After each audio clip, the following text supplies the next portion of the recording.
Jake, first of all, the history of rating agencies, by the time they get to a downgrade, everything's already in the market. Larry Summers and I don't agree on everything, but in 2011, the last time, or 2 times ago when we had a downgrade, he poo-pooed it. What I think is important is that President Trump has just come back from this historic Mideast trip, and there's trillions of dollars coming into the U.S., so we are seeing confidence from investors, so I don't put much credence in the Moody's. The downgrade comes as Republicans are trying to pass the big, beautiful bill, as the president calls it. It's a massive bill that has tax cuts, spending cuts. The nonpartisan Committee for a Responsible Federal Budget says that this bill, if it passes in its current form, will add between 3.3 and 5.2 trillion to the national debt over the next decade. Now, the debt is a concern of yours. You talked about our debt being on this unsustainable path earlier this month. Won't this bill just make it worse? There are several components there. So if we unpack it, there is the growth, the potential growth of the debt, but what's more important is that we grow the economy faster. So what we've seen under the past 4 years, and what we inherited, I inherited 6.7% deficit to GDP, which was the highest deficit when we were not at war, not in a recession. So we've been trying to bring down the spending, and we are going to grow the revenue side. So we are going to grow the GDP faster than the debt grows, and that will stabilize the debt to GDP, which even Secretary Yellen and I agree is the most important number. So when, in the first Trump administration, you were not a part of it, but obviously President Trump was, there were tax cuts passed, and the Committee for a Responsible Federal Budget says that those tax cuts added $2.5 trillion to the national debt and did not, there's always a hope that it will bring about so much revenue growth that it will pay for itself, but that didn't happen. Well, we also had something called COVID, and so there was a rescue plan. This is separate from that, though. I'm aware of the COVID trillions. But the CBO scoring was about a trillion and a half off. And again, what matters is the growth. And during President Trump's first term, up until March of 2020, we had very high non-inflationary growth. And that's what I think we can have again this time. Let's turn to trade, because that's obviously where there's been a lot of focus. President Trump just put 150 countries on notice that their tariffs are about to go higher in the next few weeks if they don't reach a trade deal with the U.S. How exactly will you decide what those new tariff rates will be? Will they be what was previously announced on April 2nd, so-called Liberation Day, and when will they actually go into effect? So, Jake, we have a 90-day pause. There are 18 important trading partners, probably another 20 strong relationships. President Trump has put them on notice that if you do not negotiate in good faith, that you will ratchet back up to your April 2nd level. So the 90-day pause isn't just China, it's everybody? No, the 90-day pause was put on about a week after April 2nd. Oh, that first 90-day pause. The first 90-day pause. Yeah. And I can tell you that with a few exceptions, the countries are coming with very good proposals for us. And I look at these proposals, and they want to lower their tariffs, they want to lower their non-tariff barriers. Some of them have been manipulating their currency, they've been subsidizing industry and labor. And I look at these proposals, and I think these are excellent proposals, but I wonder, how did we get here? How did the previous administrations allow this to happen to the American people? So 150 countries have been put on notice. How many deals do you think you're going to be able to announce, and how quickly? Again, it will depend on whether they're negotiating in good faith, and there are a lot of smaller trading relationships that we can just come up with a number. My other sense is that we will do a lot of regional deals. This is the rate for Central America. This is the rate for this part of Africa. But what we are focused on right now are the 18 important trading relationships. Walmart announced this week it's going to have to raise prices on some goods, and they blame Trump's tariffs, particularly the tariffs on China. Here's the CEO. Take a listen.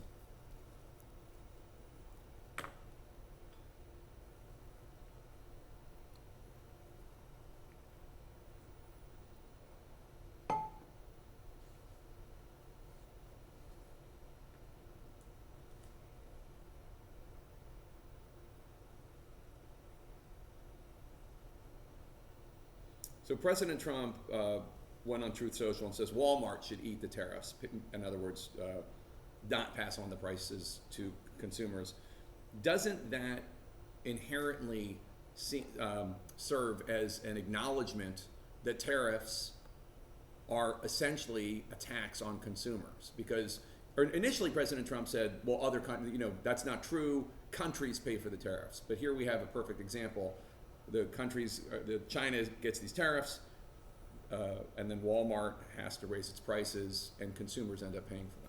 Well, Jake, in essence, what you're saying taxes are inflationary, so let's pass the Trump tax cuts, and that'll be disinflationary. If we continue that line of thinking. I don't know that you can put me on as endorsing anything, but go ahead. Let's just keep everything consistent. I did speak to Doug McMillan, who I have a very good relationship, yesterday, just to understand what he had to say. And understand that came from an earnings call. On an earnings call, because of SEC requirements, they have to give the most draconian case. So Walmart will be absorbing some of the tariffs. Some may get passed on to consumers. But the other thing that's happening is that inflation is down. We had the first drop in inflation in 4 years under President Trump. The other thing that Doug mentioned to me is for his consumers, for his buyers, the most important thing are gasoline prices, and this administration has gotten gasoline prices down. Service prices are down. So overall, I would expect inflation to remain in line. But I don't blame consumers for being skittish after what happened to them 4 years under Biden. We had the worst inflation in 40 years. So ever since Liberation Day, April 2nd, I have a weekday show called The Lead. And ever since then, every day pretty much, we interview a small business owner. Some of them are Trump supporters, some of them are not, some of them are tariff supporters, some of them are not. The one thing I hear from almost every one of them is the uncertainty. They don't know how to plan for the future because they have no idea what's going to come.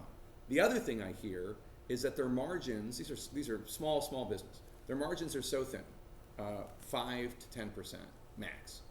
And they say that these tariffs are just taking away all of their profit margin. So I guess my question is, what do you say to people concerned about the uncertainty? And what do you say to people who say, small business owners who say, we need relief? Because they say, I'd love to buy lithium batteries in the United States, but you can't. They're only available for small businesses from China. Well, couple of things to unpack there, Jake. One is that we didn't get here overnight in terms of this terrible trade situation we have with China, but also with the rest of the world. And President Trump is renegotiating these, and strategic uncertainty is a negotiating tactic. So if we were to give too much certainty to the other countries, then they would play us in the negotiations. I am confident that at the ends of these negotiations, both the retailers, the American people, and the American workers will be better off. That what we saw with China was the only country post April 2nd to escalate. So both sides escalated. We got to an untenable level. We were at 145%, they were at 125, and we had a meeting in Geneva last weekend, and both sides came down 115%. So the U.S. is now at 30. A 10% reciprocal tariff that's on a pause, and 20% fentanyl tariffs, those were put on back in February. So those are already in the system. So I think most of the small businesses you're talking to, they were probably referring to the very high triple-digit tariff levels, which have now been brought down. Yes, some of them were, but there's also just this idea, a lot of them saying, look, I support what President Trump wants to do. I support the idea of wanting to bring manufacturing back to the United States, but it can't be done in a month or 3 months or even a year. That there's just an entire infrastructure in this country that is lacking. They can't buy what they would love to buy. Most of them, as you know, if not all of them, are patriotic. They want to buy American goods, but a lot of this stuff just isn't made in America. I mean, we could go into a long history about the hollowing out of the manufacturing base that is neither the fault of you, me, or President Trump. But it does exist, and it will take years to make the manufacturing infrastructure that these small businesses rely on. Well, Jake, I think what we're going to see, just like we saw with the UK trade deal, my sense is it's what we'll see with China. We don't want to decouple with China, and President Trump actually wants to open up China for business. So the manufacturing we want to bring back, we had during COVID, we realized that we had some very strategic shortfalls, whether it was medicines, semiconductors, steel, the other products. So the medium-term goal is to bring back these strategic industries as quickly as possible, and I think we will continue trading with China in the kinds of products that these small businesses are talking about at lower tariff levels. Before you go, you joined President Trump on his Mideast trip, and he's been defending from criticism from both liberals and conservatives to accept this $400 million luxury jet as a gift from Qatar to use for the duration of his presidency. And then, I believe, for his presidential library, Trump says he's giving it to him as a nice gesture. You're a hard-nosed businessman. Even if Qatar isn't asking for anything in return now for the jet, I mean, that's a bill that could come due. Nobody in the Middle East gives things or anywhere in the world, just gives a $400 million jet just to be nice. Well, I don't know, Jake. The French gave us the Statue of Liberty. The British gave us the Resolute desk. I'm not sure they asked for anything in advance. And the more important airplane deal was there's $100 billion of orders from Qatari Airlines to Boeing. Kelly Ortberg, the CEO of Boeing, was with us in the Middle East. This is the biggest order in the company's history. So, I think that plane deal is much more important than this other one. Well, I will just say about the Statue of Liberty, I mean, that was authorized by Congress, and it belongs to the American people. It doesn't belong to whoever was president at the time. Well, I think that this plane would be a gift to the American government.